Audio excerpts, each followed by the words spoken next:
So today we're here at a seed cutting operation. The seed comes in from places such as Montana and Idaho at seed farms, potato seed farms. So if you haven't seen a seed potato, it looks a lot like the potato that you consume at your store. However, this is a different generation. This is a generation before it makes it into your French fries, potato chips, mashed potatoes.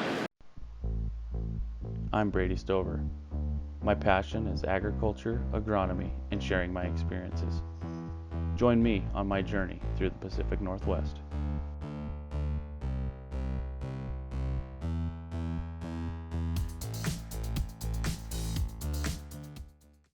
So this is brought in from the seed farm as a whole potato, and then it goes across into a bin and across the seed cutter to make different size seed.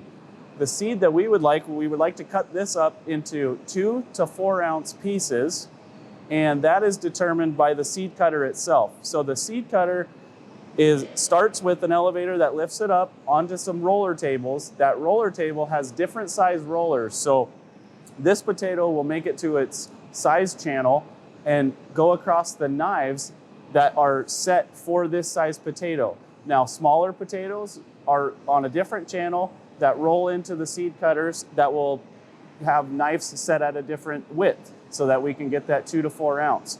And there's multiple different levels of channels so that whether we have big seed or small seed, the end result is still coming out at 2 to 4 ounces. However, it is not a perfect method, very good, but not perfect. So there are crews that stand at the end of the cutter after the knives and get any seed that was not cut properly or unfinished. Maybe it's a partial cut, they will finish the cut, or if it missed completely, they will cut that piece in half. And the key to the 2 to 4 ounce and why that is because 2 to 4 ounces will give the seed piece enough energy to start growing out of the little eyes. And you want to have a couple of eyes per seed piece. So if we cut them up too small, we would miss some of these eyes. You'll notice if you leave potatoes in your pantry too long, they will sprout. That is where the eye is, where that sprout comes out. And so that is what we want, a couple of eyes per seed piece in that 2 to 4 ounce.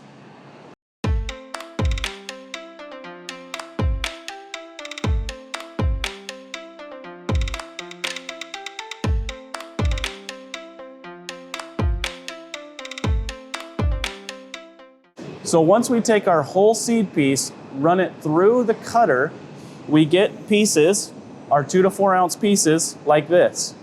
Okay, this is the original piece here. And if you notice, this is an open wound now. So the skin provides a protective layer against soil bacteria and pathogens.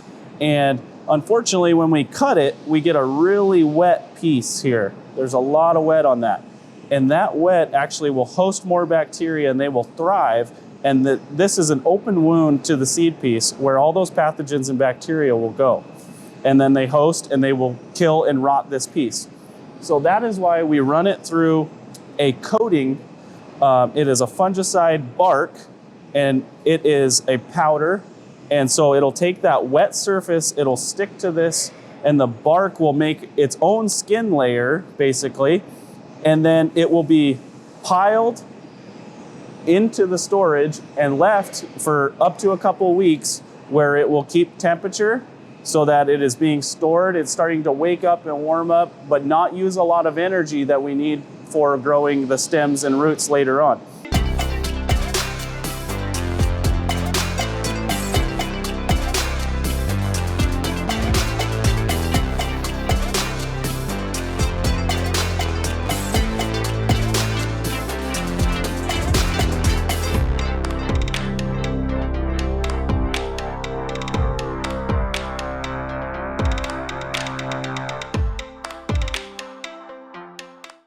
So after we've brought the seed piece in, it's been coming from a very cold area in Montana, Idaho. It's on the truck.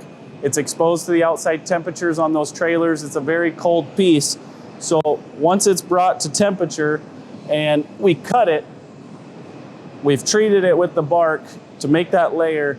We then have it piled and it's left for a couple weeks. And this storage is climate control. So it will be left at about 50 degrees Fahrenheit, so that when it goes to the field, the seed piece is already at that same temperature as our soil.